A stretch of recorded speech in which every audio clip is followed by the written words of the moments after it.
Bonjour à tous, j'espère que vous allez bien. Bienvenue dans ce nouveau tirage mensuel donc pour le mois de décembre. Donc je vais faire un tirage mensuel pour ce mois de décembre signe par signe. N'hésitez pas aussi à aller consulter votre signe ascendant et votre signe lunaire pour pourquoi pas compléter. Je vous invite également à faire preuve de discernement et à simplement être à l'écoute en fait de ce qui fait écho lorsque vous m'écoutez, lorsque vous écoutez ma lecture, mes conseils, etc. Pour une guidance personnalisée, vous pouvez me contacter sur myguidancebyLily.com. Je propose différents types de guidances personnalisées à thème, donc par exemple professionnel, sentimental. Vous pouvez aussi venir me poser des questions, par exemple très spécifiques. Donc moi j'y réponds sous forme de guidance. Et je voulais vous faire savoir aussi là que j'ai mis en place pour cette fin d'année 2021 et jusqu'au mois de janvier une guidance un petit peu spéciale. Donc c'est à durée limitée, ce ne sera pas accessible tout le temps. Guidance personnalisée en fait pour voir un petit peu les tendances de l'année 2022. Donc n'hésitez pas à me contacter pour cette guidance-là si jamais c'est quelque chose qui vous intéresse. Ce sera uniquement disponible pendant à peu près 1 mois et demi, 2 mois. Donc voilà, je vous invite à aller voir pour plus de renseignements sur mon site myguidancebyLily.com. Allez, on y va pour le tirage mensuel.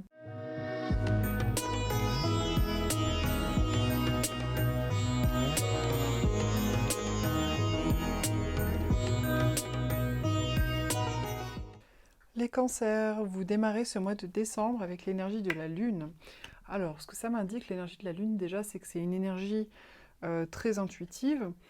Donc ça me montre qu'en ce moment, vous êtes peut-être dans une phase un petit peu d'introspection, où vous partez un petit peu à la découverte quelque part des parts cachées qui se trouvent à l'intérieur de vous, où vous êtes un petit peu en train de chercher finalement à mettre la lumière sur des choses que vous pressentez à l'intérieur de vous, mais qui ne sont pas encore pour autant encore à la lumière, vous voyez, qui ne sont pas encore tout à fait claires. Vous pressentez peut-être des compréhensions sur vous-même, des nouvelles compréhensions par rapport à votre couple ou par rapport à votre vie professionnelle ou autre, et du coup vous êtes dans une forme un petit peu de voilà d'introspection, d'intuition, de recherche intérieure, là en arrivant sur ce mois de décembre. Alors ce que vous désirez le plus, c'est la 4 de coupe. La 4 de coupe, elle nous parle de plusieurs choses. Vous voyez, il y a un personnage quand même qui a tendance à bouder un peu. Et il boude un peu parce qu'il a 3 coupes et pas plus. Mais il y a donc ce petit nuage qui quelque part représente un peu la vie, Dieu, si on peut dire, voilà, qui apporte une 4e coupe, qui lui apporte une 4e coupe, mais il est tellement en train de bouder que quelque part il ne voit pas forcément le cadeau qu'on est en train de lui apporter. Vous voyez ? Et du coup, moi ce que ça m'indique là, c'est peut-être ce que vous désirez le plus sur ce mois de décembre, c'est peut-être qu'il y a des insatisfactions pour vous, notamment sur le plan émotionnel, parce que les couples ça représente vraiment le plan émotionnel, il y a peut-être des choses qui vous manquent, pour lesquelles vous n'êtes pas pleinement satisfaite, hein, même si vous êtes en couple, et vous souhaiteriez en avoir plus, et vous souhaiteriez que ça arrive à vous de manière naturelle en fait, hein. Donc ce que vous désirez le plus sur ce mois, c'est que quelque part, ces insatisfactions émotionnelles se solutionnent un petit peu d'elles-mêmes, viennent jusqu'à vous. Et peut-être que du coup, vous souhaiteriez aussi être en capacité de les accueillir. Parce que là, du coup, ce personnage n'est pas du tout en capacité de les accueillir, puisque de toute façon, il est focalisé sur le manque. Il est focalisé sur le fait qu'il lui manque des choses et il n'envisage pas qu'il puisse obtenir plus, justement.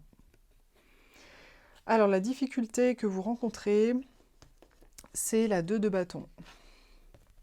La 2 de bâton, ça parle d'un personnage en fait qui est situé sur une terrasse et qui observe au loin avec un globe dans la main.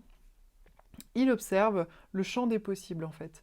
Il observe, alors le champ des possibles c'est aussi représenté par la planète Terre parce que quelque part la planète tout entière représente les champs des possibles d'expériences qu'on peut vivre sur Terre, justement. Et aussi de voyages, de découvertes de tous les pays, toutes les langues, etc., etc. Il y a aussi ce côté-là, le côté universel, international, etc. Euh, et donc, ce que ça m'indique, c'est que peut-être là, sur ce mois de décembre, pour vous, les cancers, ça va être un petit peu un défi.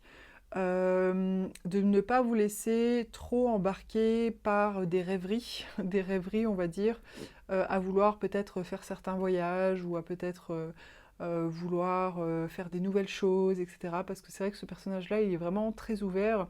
Il est tellement ouvert que tout est possible pour lui quelque part.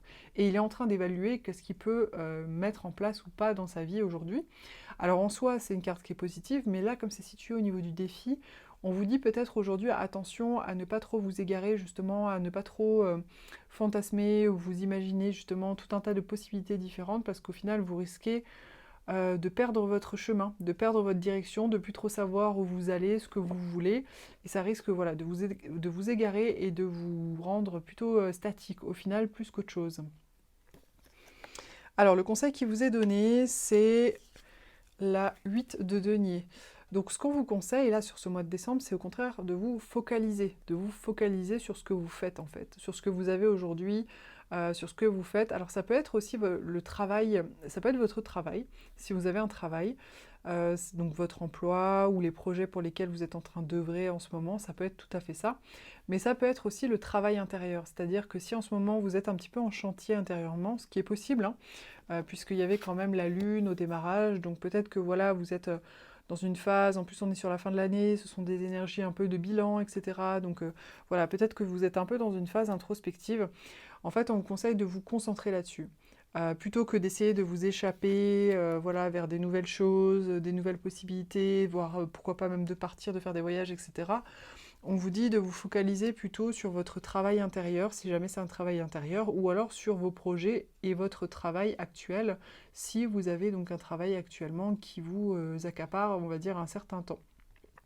Et vraiment de vous concentrer et de vous y donner à fond, en fait, hein, de mettre vraiment toute l'énergie, toute l'attention que vous avez là-dessus. Alors, votre atout sur ce mois de décembre, c'est le valet des deniers. Donc le valet des deniers, c'est un personnage qui trouve des nouvelles compétences techniques. C'est pas des compétences théoriques hein, ou des connaissances théoriques, c'est vraiment des compétences techniques. C'est quelqu'un qui trouve des nouvelles choses, des nouvelles envies, des nouvelles choses à faire qui sont concrètes et matérielles.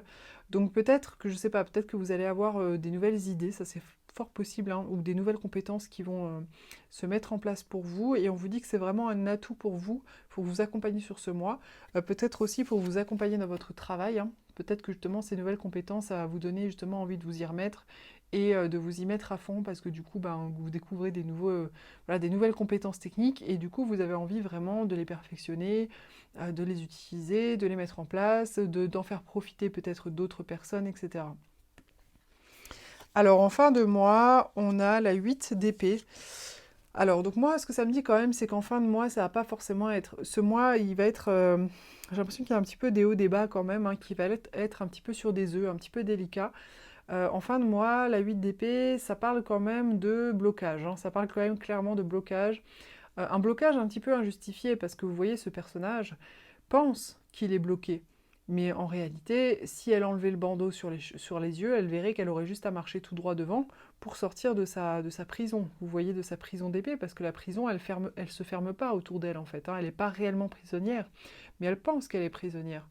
Et du coup, ce que ça m'indique, c'est que peut-être en fin de mois, vous allez être quand même encore un petit peu dans une énergie où vous vous sentez un petit peu bloqué, un petit peu prisonnière, peut-être soit par rapport à certaines croyances que vous avez de vous-même, de votre vie, de vos projets, ou de certaines situations, soit parce que vous n'allez pas pouvoir faire débloquer tout de suite certaines situations, soit parce que vous avez vraiment envie d'ailleurs, envie d'autre chose, notamment peut-être par rapport à ça, hein. Et du coup, vous allez vous sentir un peu voilà, dans cette prison, quoi, vous voyez.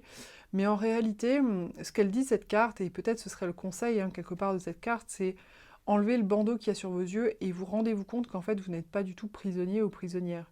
Donc ça veut dire, en gros, mettez la lumière sur la situation ou sur ce qui se passe à l'intérieur de vous ou sur certaines croyances peut-être limitantes que vous avez pour vous rendre compte qu'en fait, vous n'êtes pas finalement prisonnier ou prisonnière en réalité de cette situation, ou de cette personne, ou de cette croyance, ou voilà, vous le rattachez à ce que vous voulez. Donc ça, c'est vraiment pour la finalité de ce mois. Hein. Ensuite, pour le message de l'âme, on a la carte Oser. Alors, la carte Oser, je vous la montre et ensuite je vais vous la lire. Elles sont trop belles, ces cartes. Alors, une idée merveilleuse fleurit en toi. Il est temps de faire taire ces peurs qui la détruisent. Inspire, 3, 2, 1, lance-toi, jette-toi à l'eau et ose. Alors peut-être que ça peut représenter des peurs justement, hein, des peurs qui vous empêchent peut-être d'oser aller vers quelque chose dont vous avez vraiment envie. Et puis, donc, la pierre pour vous accompagner ce mois de décembre, j'ai tiré l'angélite. Alors, le message de l'angélite, c'est pour comprendre le monde et interagir avec lui, l'esprit a besoin d'une ouverture réelle et sincère. C'est dingue cette carte, hein, parce que ça me fait vraiment penser à ça, en fait. Hein. Pour comprendre le monde et interagir avec lui. L'esprit a besoin d'une ouverture réelle et sincère. Donc vraiment, je pense que le message est passé là sur ce mois de décembre. Je vous invite vraiment les cancers à dépasser peut-être les croyances limitantes que vous pouvez encore avoir ou qui demandent à être transformées aujourd'hui pour vous permettre d'accueillir les choses aussi, hein, avec cette carte-là, d'accueillir les choses, d'être plus dans l'ouverture et d'avoir une vision plus claire finalement sur ce que vous souhaitez. Voilà les cancers, j'espère que cette guidance vous a plu, vous a intéressé. N'hésitez pas à commenter, liker, partager sous cette vidéo. Pour une guidance personnalisée, vous pouvez me contacter sur myguidancebyLily.com et je propose aussi en ce moment une guidance spéciale année 2022. Pardon. Donc n'hésitez pas à m'en faire la demande si jamais ça vous intéresse. Et puis, je vous remercie aussi pour votre patience, puisque j'ai mis aussi du temps à faire ces vidéos, puisqu'en fait j'ai eu une extinction de voix et aussi beaucoup de travail. Donc je vous remercie beaucoup pour ça, je vous dis à très vite pour une prochaine vidéo.